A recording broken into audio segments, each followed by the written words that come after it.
Thousands of people in Burlington, Ontario woke up this morning to a huge mess after a wild night of flash flooding. The amount of rain was astonishing. 2 months' worth fell in a matter of hours. That trapped people in cars. It flooded hundreds of homes. Eric Sorensen has more on the deluge and the damage.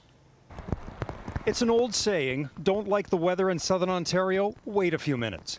Storm clouds crisscrossed the Toronto lakefront last night, but the epicenter of the storms were down the road at the western end of Lake Ontario, Burlington. 6 weeks of rain fell in 6 hours. Even major highways were swamped.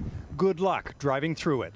It just stalled right in the water, just stopped dead, and then we all stopped and it just became a mess. Neighborhoods were deluged. Streets, yards, basements. The water was gushing out of this drain, and then it filled this crawl space to about 4 feet high. I don't think I'd be out of line if I said there was well over 500 basements that were flooded across the city last night. The sharp change in weather sparked thunderstorms. 4 members of one family were all hit by one flash of lightning. The lightning struck on the tree and it hit them, and then they were just down. All were taken to hospital and were in stable condition. It was that kind of night. I've never seen this in my whole life, but this is awful. Why does this part of the country get this kind of weather?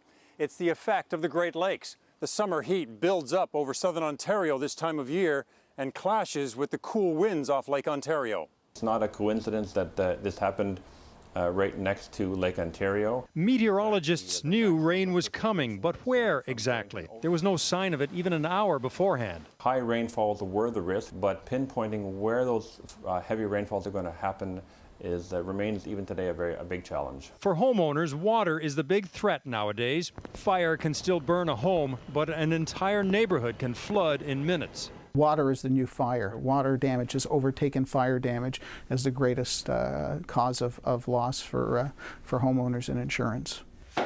Losses from weather damage is mounting. Insurers paid out more than $3 billion to help homeowners recover last year. I've never seen it in real life, and when you see it, and it's very, very upsetting. It's going to take a long time to clean everything up, and you carry on. Summertime in southern Ontario, when people keep an eye on the sky because the weather will change, and it will change quickly. Eric Sorensen, Global News, Toronto.